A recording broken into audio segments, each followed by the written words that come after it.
உன்னத நல் நாமத்திற்கு மீண்டும் ஒரு விசை துதியும் கனமும் மகிமையும் உண்டாவதாக.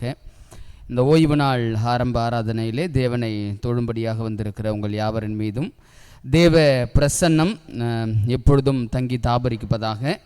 கடந்த 2 வாரங்களாக திரு சாமிலையா குடும்பத்தினர் பலவீனத்தோடு இருந்து இந்த பரிசுத்தமான ஓய்வு நாளில் தேவ கிருபையால் பிள்ளைகள் ஆலயத்திலே வந்து அமரும்படியான பாக்கியத்தை பரலோகத்தின் ஆண்டவர் கொடுத்திருக்கிறார்.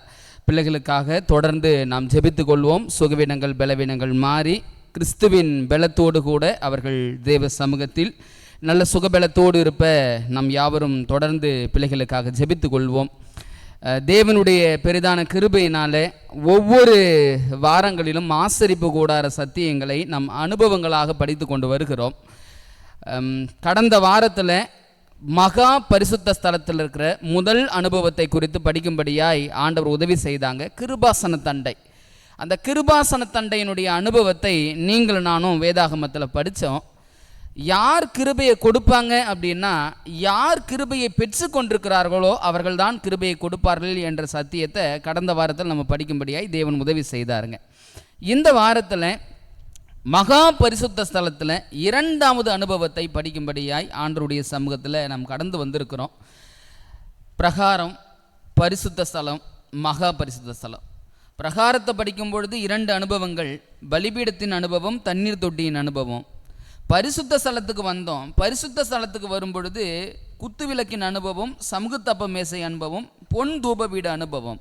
மகா பரிசுத்தலுக்கு வரும்பொழுது கிருபாசனத்தண்டை அனுபவம். அந்த கிருபாசனத்தண்டைக்கு கீழாக ஒரு மிக முக்கியமான பொருள் இருக்குது இல்லைங்களா? உடன்படிக்கை பெட்டி, சாட்சியின் பெட்டி இருக்கிறது. அந்த சாட்சியின் பெட்டிக்குள்ள கிருபாசனத்தண்டை மேலே அடியில் என்னங்க இருக்குது? தேவனுடைய 10 பிரமாணம். இந்த தேவனுடைய 10 பிரமாணம் நம்முடைய வாழ்க்கையில் எப்படிப்பட்ட அனுபவமாக இருக்கிறது என்பதை தான் நீங்களும் நானும் இந்த வாரத்தில் படிக்கும்படியாய் ஆண்டுடைய சமூகத்தில் கடந்து வந்திருக்கிறோம். தாவீது ஒரு மிக முக்கியமான காரியத்தை சொல்கிறாரு. அந்த வாசனத்தை கொஞ்சம் வாசிச்சுட்டு நம்ம போகலாங்களா?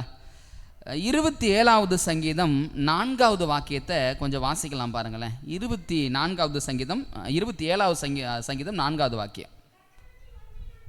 கர்த்தரிடத்தில் ஒன்றை நான் கேட்டேன், அதையே நாடுவேன்.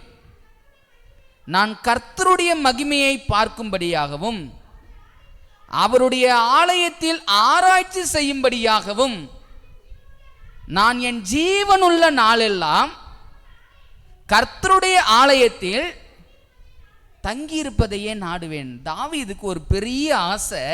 அந்த பெரிய ஆசை என்ன அப்படின்னா, அவர் ஜீவனுள்ள நாளெல்லாம் எங்கவே இருக்கணும்னு ஆசைப்படுறாரு?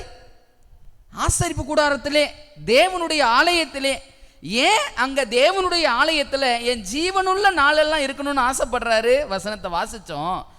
நான் கர்த்தருடைய மகிமையை பார்க்கும்படியாகவும் அவருடைய ஆலயத்தில் ஆராய்ச்சி செய்யும்படியாகவும். என்ன ஆராய்ச்சி அப்படி செய்வார் அவரு? ஆசரிப்பு கூடாரம், ஆலயம் கிறிஸ்துவை குறிக்குது. கிறிஸ்துவிடம் இருந்த ஒவ்வொரு அனுபவங்கள் தான் அந்த ஆசரிப்பு கூடாரத்தின் அனுபவம் இல்லை. தாவீதுக்கு என்ன ஆசை அப்படின்னா, என் ஜீவனுள்ள நாளெல்லாம் நான் ஆசரிப்பு கூடாரத்திலே இருக்கணும். ஆசரிப்பு கூடாரத்தில் என்ன செய்ய போறீங்க? நான் ஒவ்வொரு பொருளாய் ஆராய்ச்சி செய்ய போறேன்.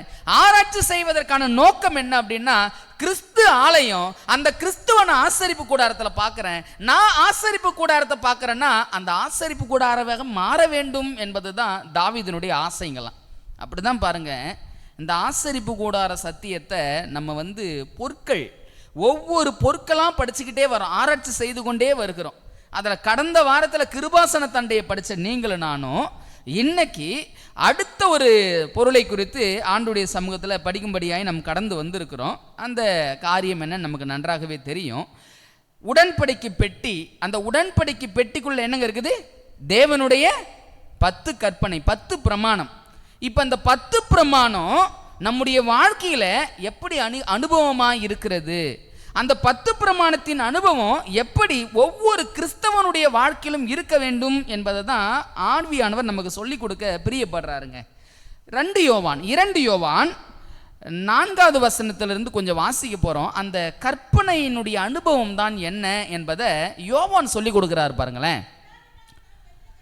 பிதாவினால் நாம் பெற்ற கற்பனையின்படியே உம்முடைய பிள்ளைகளில் சிலர் சத்தியத்திலே நடக்கிறதை நான் கண்டு மிகவும் சந்தோஷப்பட்டேன். யோவானுக்கு எதுங்களா ரொம்ப சந்தோஷம்? சத்தியத்தை கேட்குற பிள்ளைங்க, சத்தியத்தை படிக்கிற பிள்ளைங்க, அந்த சத்தியத்தின்படி வாழ்றது தான் அவருக்கு பெரிய ஆசையா, பெரிய விருப்பமா. அதை தான் சொல்றாரு. அந்த 4வது வசனத்தில் வாசித்தோம், பிதாவினால் நாம் பெற்ற கற்பனையின்படியே உம்முடைய பிள்ளைகளில் சிலர் சத்தியத்திலே நடக்கிறதை நான் கண்டு மிகவும் சந்தோஷப்பட்டேன். ஒரே ஒரு கேள்வியோட நம்ம பாடத்துக்குள்ளே கடந்து போவோம். ஆசரிப்பு கூடாரத்தில் 6 பொருட்களுடைய அனுபவத்தை படித்தோம் இல்லைங்களா? அந்த 6 பொருட்களுடைய அனுபவத்தை எத்தனை பேர், ஆண்டவரே இந்த அனுபவம் என் வாழ்க்கையில் இல்லை சுவாமி, இதன்படி நான் வாழலப்பா, எனக்கு இதன்படி வாழ்வதற்கு உதவி செய்யுங்க, ஒரு சத்தியத்தை நான் பெற்றுக்கொண்டேன், அந்த சத்தியத்தின்படியே நான் வாழ்க்கையை நடத்தணும், அந்த சத்தியத்தின்படியே நான் வாழணும், எனக்கு உதவி செய்யுங்க அப்படின்னு சொல்லி எத்தனை பேர் சத்தியத்தை படித்த நாள் முதல் முயற்சி செய்து கொண்டிருக்கிறோம் என்பதை யோசிச்சு பாருங்களேன். அதை தான் சொல்கிறார் யோவான், எனக்கு இருக்கிற ஒரே ஒரு சந்தோஷம் உங்கள் பிள்ளைங்கள்லாம் சத்தியத்தில் நடக்கிறாங்க அப்படின்னு கேட்கறது தான் எனக்கு இருக்கிறதுலே பெரிய சந்தோஷம் அப்படின்னு சொன்னார். அடுத்த வசனத்தை வாசிப்போம். இப்பொழுதும் அம்மாளே, நாம் ஒருவரில் ஒருவர் அன்பு கூற வேண்டும் என்று உமக்கு புதிய கற்பனையாக எழுதாமல் ஆதி முதல் நமக்கு உண்டாயிருக்கிற கற்பனையாக எழுதி உம்மை வேண்டிக் கொள்கிறேன் சொல்றாரு. என்ன வார்த்தையை சொல்றாருன்னா, இப்பொழுதும் அம்மாளே நாம் ஒருவரில் ஒருவர் அன்பு கூற வேண்டும் என்று உமக்கு புதிய கற்பனையாக எழுதாமல். அப்ப அன்பு என்பது புது பிரமாணம் இல்லை, ஏற்கனவே கொடுத்தது தான். அதை சொல்லிட்டு அடுத்தது சொல்றாரு பாருங்க, 6வது வாக்கியத்தை கொஞ்சம் வாசிப்போம். நாம் அவருடைய கற்பனையின்படி நடப்பதே அன்பு. நாம் அவருடைய கற்பனையின்படி நடப்பதே அன்பு. நீங்கள் ஆதி முதல் கேட்டிருக்கிறபடி நடந்து கொள்ள வேண்டிய கற்பனை இதுவே. அப்ப நல்லா யோசிங்க, 10 பிரமாணத்தின் அனுபவம் நம்முடைய வாழ்க்கையில் எப்படி இருக்கணும், 10 பிரமாணம் நம்ம வாழ்க்கையில் எப்படி இருக்குது அப்படின்னா அழகா சொல்றாரு, கற்பனைகளின்படி நடப்பதே அன்பு. நம்ம 1 தீமோத்தேயு புத்தகத்தில் வாசிக்கிறோம், பவுல் சொல்றாரு, கற்பனையின் பொருள் என்னவெனில், என்னங்க சொல்றாரு அடுத்தது, சுத்தமான இருதயத்திலும். அடுத்த வார்த்தை தான் ரொம்ப மிக முக்கியமான வார்த்தை. வசனத்தை வாசிப்போம். 1 தீமோத்தேயு 1வது அதிகாரம் 5வது வாக்கியத்தை பாருங்களேன். அந்த வார்த்தை எவ்வளவு மிக முக்கியமானது என்பதை வாசிக்கலாம். கற்பனையின் பொருள் என்னவெனில் சுத்தமான இருதயத்திலும் நல்மனசாட்சியிலும் மாயமற்ற விசுவாசத்திலும் பிறக்கும் அன்பே. 3 வார்த்தையை பயன்படுத்துறார். அந்த 3 வார்த்தையை ரொம்ப கவனமாக கவனிக்கணும். முதல் விஷயம் சொல்றாரு, கற்பனையின் பொருள் அன்பு. அந்த அன்பு எப்படி இருக்கணும் அப்படின்னா சுத்தமான இருதயத்தில், சுத்தமான இருதயம். 2வது வார்த்தை நல்மனசாட்சி. 3வது மாயமற்ற விசுவாசம். இந்த 3லும் இருந்து பிறக்கிறது தான் அன்புங்களாம். அந்த அன்பு தான் பிரமாணம். அவர் சொல்ல வர வார்த்தை என்ன அப்படின்னா, கற்பனையின் அனுபவம் என்பது இந்த 3 விதமான காரியங்களை நம் மனதில் கொண்டவர்களாய் வாழ்கிற வாழ்க்கை. நீங்க யோசித்து பாருங்க, சுத்தமான இருதயத்தில் ஒரு நபர் மீது நம் அன்பு கூறுவது உண்மையாகவே உள்ளத்தின் ஆழத்திலிருந்து அன்பு கூறுகிற மாதிரி இருக்கிறதா என்பதை நீங்கள் நானும் யோசித்து பார்க்கணும். அதுதான் யோவான் சொல்லும்போது சொன்னார், எல்லாரும் சத்தியத்தை கேட்கறது ரொம்ப ஈஸி, எல்லாரும் சத்தியத்தை பிரசங்கிறது ரொம்ப ஈஸி. ஆனால் பிரசங்கிக்கிற அந்த சத்தியம் நம்முடைய வாழ்க்கையில் இருக்க வேண்டும் என்று நீங்கள் நானும் முயற்சி எடுக்கும் பொழுது தான் இந்த ஆசீர்வாதத்தை நீங்கள் நானும் பெற முடியும். அதில் முதல் விஷயத்தை யோசிப்புங்க, கற்பனையின் பொருள் அன்பு, 10 பிரமாணத்தின் அனுபவம் அன்பு. அந்த அன்புல முதல் வார்த்தை சுத்தமான இருதயத்திலிருந்து நான் ஒரு நபரை நேசிக்கிறேனா, ஒரு நபரை நேசிக்கிற நேசம் உண்மையாகவே உள்ளத்தின் ஆழத்திலிருந்து வருகிறதா என்பதை நீங்கள் நானும் சிந்திச்சு பார்க்கணும். ஒரு உதாரணம் சொல்கிறேன். சுத்தமான இருதயத்தில் பிறக்கிற அன்பு என்ன அப்படின்னா, ஒரு நபரை முகத்தை பார்க்கும்போது நல்லா இருக்கீங்களா, கொஞ்சம் தூரம் அப்படி நடுவி போனதுக்கப்புறம் இவெல்லாம் ஒரு ஆள், என்னங்க இது அர்த்தம், என்ன அர்த்தம்? இது உண்மையாகவே சுத்த இருதயத்திலிருந்து வந்த அன்பா? இல்லை, இப்போ இந்த சத்தியத்தை படிக்கிற நீங்கள் நானே யோசிப்போம், இப்படிப்பட்ட விஷயத்தை நான் எங்கேயாவது செய்கிறேனா? என் வாழ்க்கையில் முகத்துக்கு நேராக ஒன்றும் அந்த முகத்தை கடந்து போனதுக்கு பிறகாக இருதயத்திலிருந்து வேறு ஒரு அனுபவமும் என்னிடத்திலிருந்து கடந்து வருகிறதா நீங்கள் நானே யோசிக்கணும். ஏன்னா சுத்தமான அன்பு, உண்மையான அன்பு அது இருதயத்திலிருந்து வருமா, அது சுத்தமான இருதயத்திலிருந்து வருமா. ரெண்டாவது சொல்கிறாரு, நல் மனசாட்சியிலும், நல்ல மனசாட்சியோடு ஒரு இடத்தில் நேசம் கூறுவது. மூன்றாவது சொல்கிறாரு, மாயமற்ற விசுவாசத்திலும். மாயமற்ற விசுவாசம் அப்படின்னா, அந்த மாயமற்ற அப்படின்றதுக்கு வார்த்தைக்கு இது இங்கிலீஷில் என்ன இருக்குன்னா ஆக்டர். ஆக்டர்னால் தமிழில் என்னங்க சொல்லுவோம்? நடிகர்கள் இல்லை. அதான் சொல்கிறாங்க, உங்கள் விசுவாசம் உண்மையாகவே உண்மையாக இருக்குதா, இல்லை இடத்துக்கு தகுந்தாற் போல் அந்த விசுவாசமானது மாறி இருக்கிறதா? அப்படி இந்த 3 காரியங்கள்ல உண்மையும் உத்தமமாக இருந்து ஒரு அன்பு வரும் அப்படின்னா அதுதான்பா கற்பனையின் பொருள். அந்த கற்பனையின் பொருள் அதுதான் உண்மையான அன்பு. அந்த உண்மையான அன்பை நம்முடைய இருதயங்களை வைத்திருக்கிறோமா என்பதை நீங்கள் நானும் யோசிச்சு பார்க்கணும். பவுல் ரோமர் 13வது அதிகாரத்தில் எழுதும் பொழுது ஒரு விஷயத்தை எழுதுறார். 8வது வாக்கியத்திலிருந்து வாசிக்க போகிறோம். ஒருவரிடத்தில் ஒருவர் அன்பு கூறுகிற கடனை அல்லாமல் மற்றொன்றிலும் ஒருவனுக்கும் கடன்படாதிருங்கள். பிறனிடத்தில் அன்பு கூறுகிறவன் நியாய பிரமாணத்தை நிறைவேற்றுகிறான். எந்த மனிதன் வாழ்க்கையில் அந்த பிரமாணத்தினுடைய அனுபவத்தை வைத்துக் கொள்ள இருக்க முடியும் அப்படின்னா சொல்றாரு, பிறனிடத்தில் அன்பு கூறுகிறவன் நியாய பிரமாணத்தை நிறைவேற்றுகிறான். அதான் வேதம் சொல்லுது, உன்னை நீ நேசிப்பது போல பிறனையும் நேசி. அந்த அன்பை தான் சொல்றாங்க, பிறனிடத்தில் அன்பு கூறுகிறவன் நியாய பிரமாணத்தை நிறைவேற்றுகிறான். அடுத்த வாக்கியம் 9வது வசனத்தை பாருங்களேன். எப்படி என்றால், விபச்சாரம் செய்யாதிருப்பாயாக, கொலை செய்யாதிருப்பாயாக, களவு செய்யாதிருப்பாயாக, பொய் சாட்சி சொல்லாதிருப்பாயாக, இச்சையாதிருப்பாயாக என்கிற இந்த கற்பனைகளும் வேறு எந்த கற்பனையும் உன்னிடத்தில் நீ அன்பு கூறுகிறது போல பிறனிடத்திலும் அன்பு கூறுவாயாக என்கிற ஒரே வார்த்தையிலே தொகையாய் அடங்குகிறது. பாருங்க, பவுல் சொல்றாரு, பா பிரமாணம்னா என்னன்னு கேட்காத, நான் உனக்கு சொல்றேன் பாரு அப்படின்னு ஒவ்வொரு விஷயமா சொல்றாரு.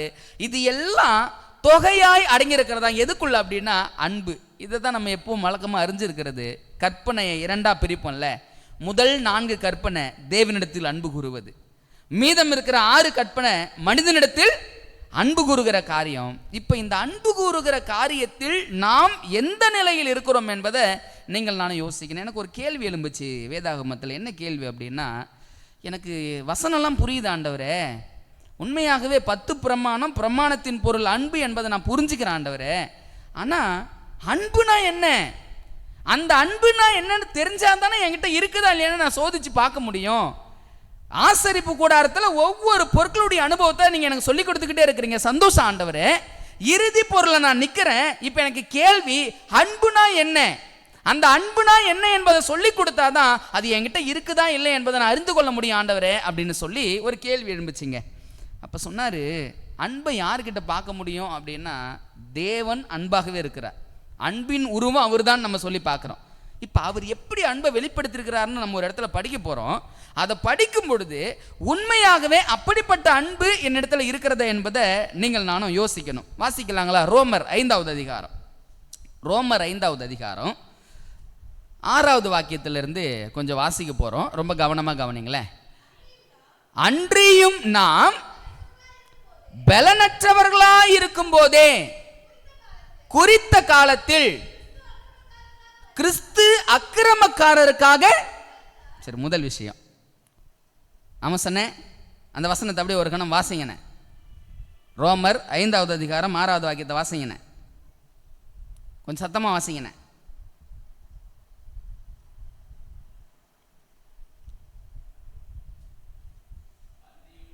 அன்றியும் நாம் பலனற்றவர்களாயிருக்கும் போதே குறித்த காலத்தில் கிறிஸ்து அக்கிரமக்காரருக்காக மரித்தார். இப்ப முதல் கேள்வி, கிறிஸ்து யாருக்காக மரிச்சாரு?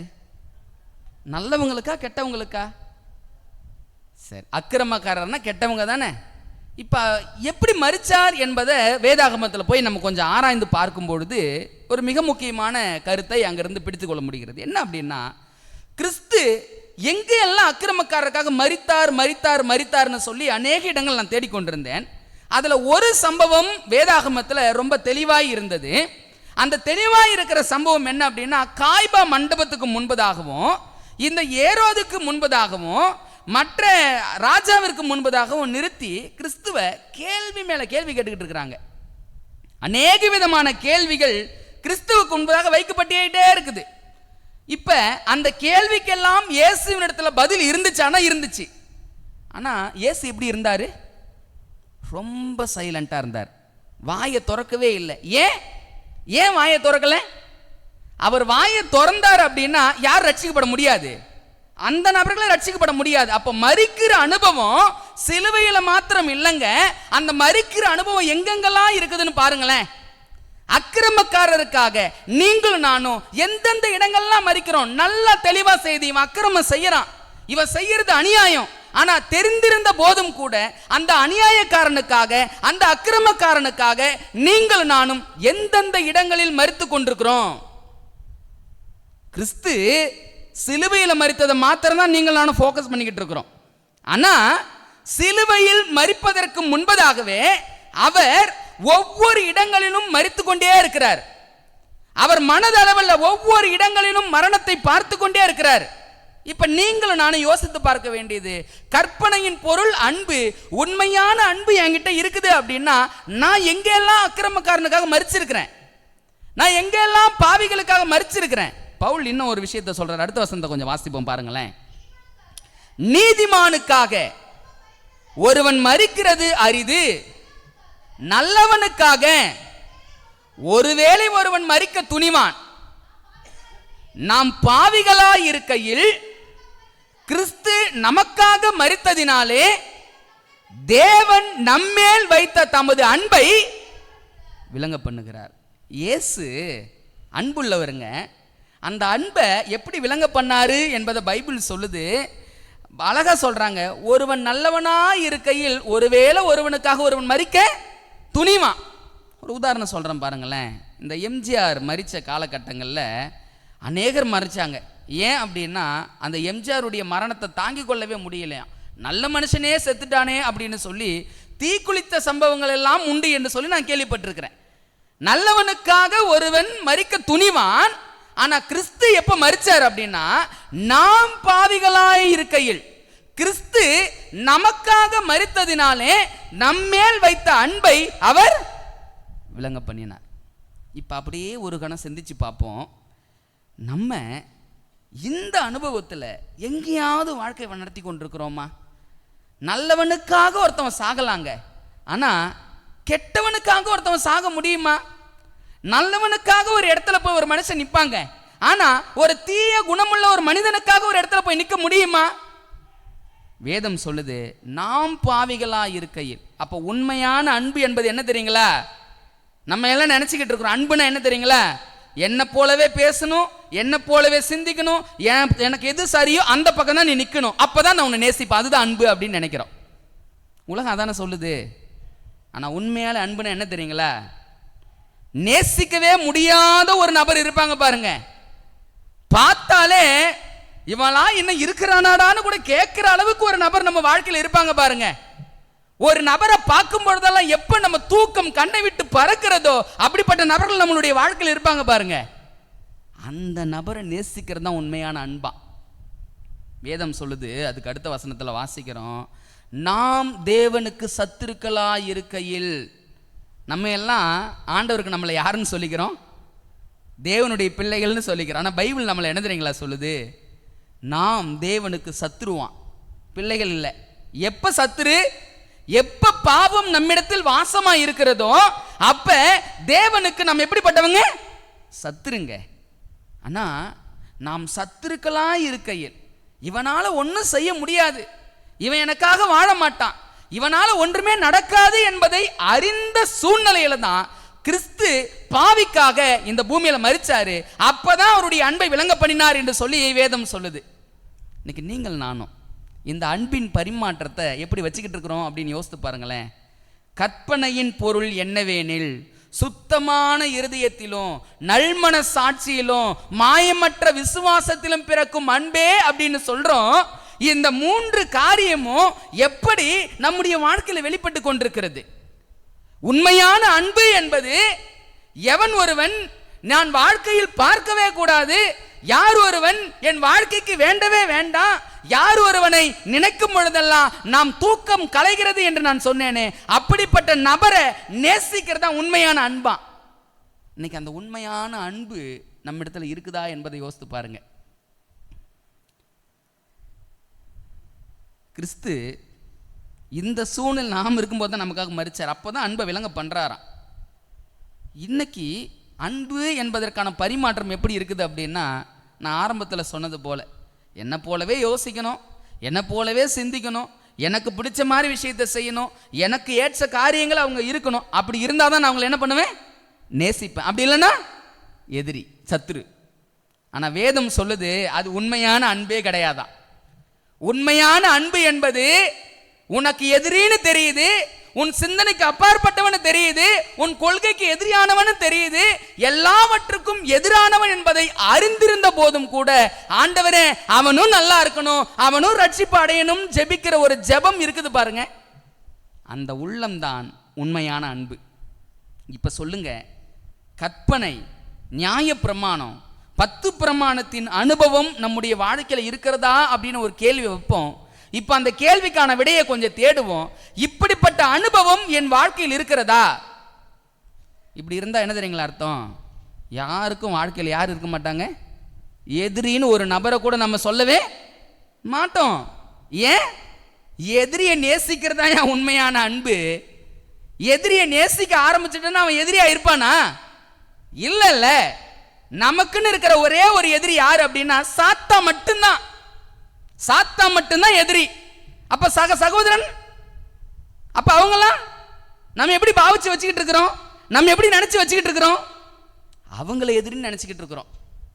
ஆனா வேதம் சொல்லுது, அப்படிப்பட்ட ஒரு நினைப்போடு நீங்கள் நானும் வாழ்க்கை நடத்தி கொண்டிருப்போம் அப்படின்னா கற்பனையின் பொருள் நம் வாழ்க்கையில் இல்லை, 10 பிரமாணத்தின் அனுபவம் நம்ம வாழ்க்கையில இல்லை, 10 பிரமாணத்தின்படி வாழ்கிற வாழ்க்கை உங்களிடத்திலும் என்னிடத்திலும் இல்லை என்பதை வேதம் தெளிவுபடுத்தி கொடுக்கிறது.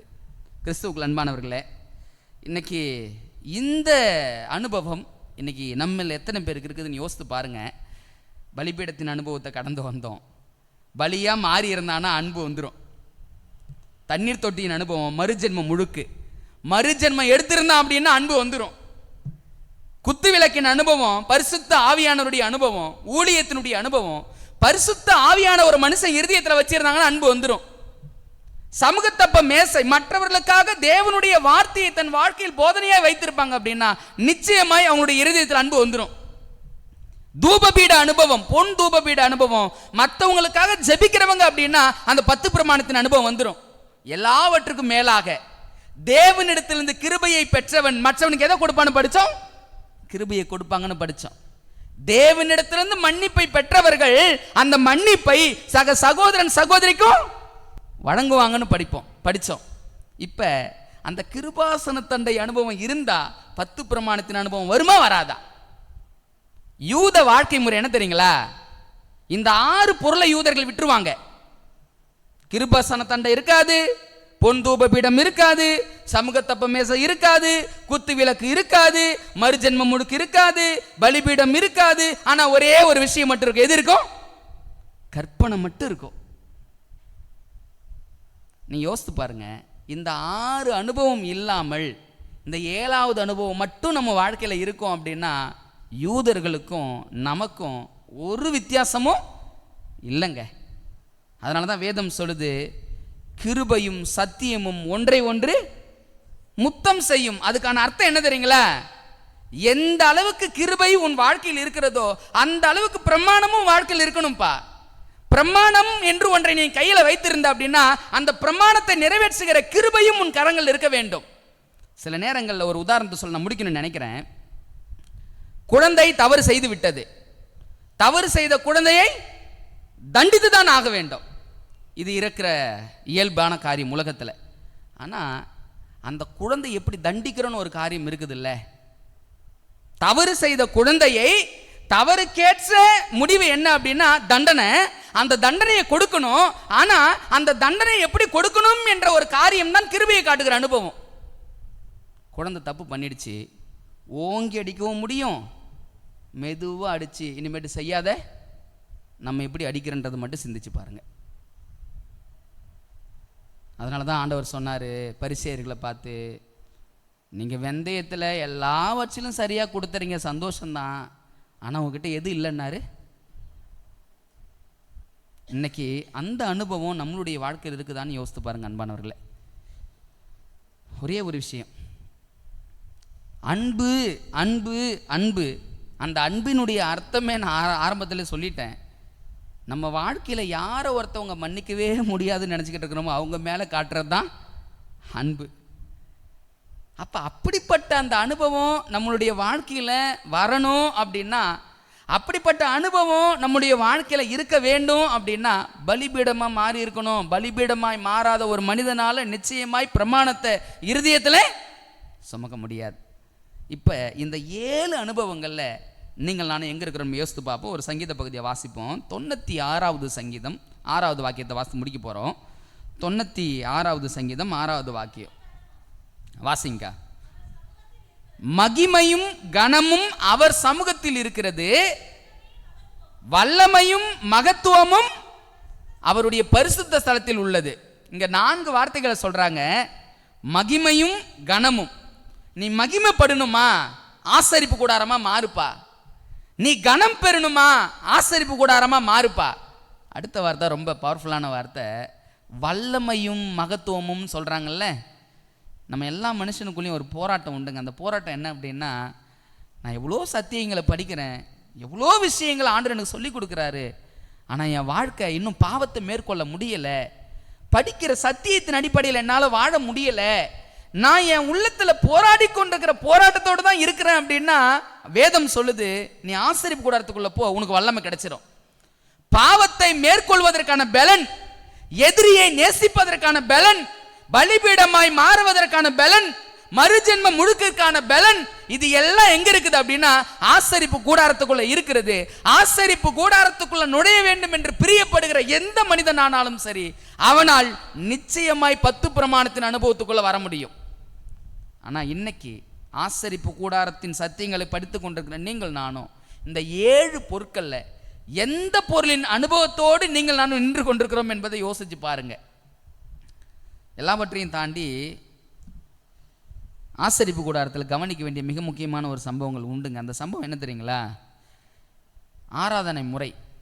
2 விதமான ஆராதனை முறைகள் ஆசரிப்பு கூடாரத்தில் உண்டு.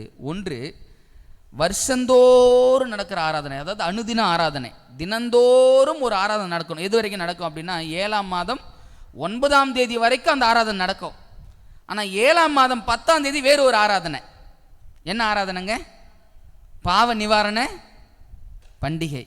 கேள்வி, இந்த 2 ஆராதனை முறைகளில் நம்ம எந்த ஆராதனை முறைக்குள்ள இருந்துகிட்டு இருக்கிறோம்? தினந்தோறும் நடக்கிற ஆராதனை முறையா, இல்ல வருஷத்துக்கு ஒரு முறை நடக்கிற மகா பிரதான ஆசாரியன் உள்ள போயிட்டு சுத்திகரிப்பின் வேலையை செய்து வெளியே வருவாரு அந்த ஆராதனையா? எந்த ஆராதனைக்கு நம்ம வாழ்ந்து கொண்டிருக்கிறோம்? 2வது ஆராதனையில் 1844க்கு பிறகாக ஆசாரியன் பரிசுத்த ஸ்தலத்து எங்க போயிட்டாரு? மகா பரிசலத்துக்குள்ள போயிருக்கிறார். அவர் அங்க போய் சுத்திகரிப்பின் வேலையை செய்து கொண்டிருக்கிறார். அவர் சுத்திகரிப்பின் வேலையை முடிச்சிட்டாரு அப்படின்னா ஆசாரியன் என்ன பண்ணிடுவாரு? வெளியே வந்துடுவார். வெளியே வந்துட்டாருன்னா தீர்ப்பு வழங்கப்படுகிற சூழ்நிலை தானே வரும். இன்னைக்கு யோசித்து பாருங்க, அவர் உள்ள இருக்கும்போதே நீங்கள் நானும் பலிபீடமாக மாற வேண்டிய அனுபவமோ, தண்ணீர் தொட்டியின் அனுபவமோ, ஆசரிப்பு கூடாரத்தில் எந்த அனுபவமோ அந்த அனுபவத்துக்குள் நீங்கள் நானும் வந்துடணும்.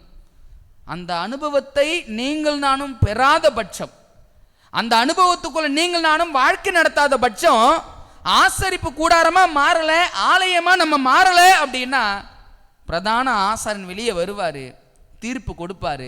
அந்த தீர்ப்பு எப்படிப்பட்டதா இருக்கும் என்பதை நாம் ஒவ்வொருவரும் தனிப்பட்ட விதத்தில் சிந்திச்சு பார்ப்போம். கிறிஸ்துவுக்குள் அன்பானவர்களே, தாவீதுக்கு இருந்த ஒரே ஒரு ஆசையை ஆரம்பத்திலே வாசித்தோம். அவர் கேட்டார், நான் ஒன்றே தான் நாடுவேன்னு சொன்னார். அந்த ஒன்று என்ன அப்படின்னா, என் ஜீவனுள்ள நாளெல்லாம் நான் கர்த்தருடைய ஆலயத்திலே தங்கி ஆராய்ச்சி செய்யணும். ஏன் அப்படின்னா, அதுக்குள்ளே போனாதான் பரிசுத்த அனுபவம், அதற்குள்ளே போனாதான் பாவத்தை விடுகிற அனுபவம், அந்த அனுபவத்துக்குள்ளே போனாதான் பரலோக ராஜ்யத்துக்குள்ளே பிரவேசிக்கும்படியான அனுபவம். இந்த 7 பொருளில் நீங்களும் நானும் எந்த பொருளின் அனுபவத்தோடு வாழ்க்கை நடத்தி கொண்டிருக்கிறோம் என்பதை சிந்திச்சு பாருங்க. 7வது பொருளை படித்த நீங்கள் நானும், கற்பனையின் பொருள் அன்பு. அந்த அன்பை கூட நீங்கள் நானும் எப்படி காட்டி கொண்டிருக்கிறோம் என்பதை யோசித்து பாருங்களேன். மனிதர்களாகிய உங்ககிட்டையும் என்கிட்டையும் அன்புக்கு ஒரு அளவுகள் உண்டுங்க. அந்த அளவுகள் எப்படி தெரியுங்களா இருக்குது?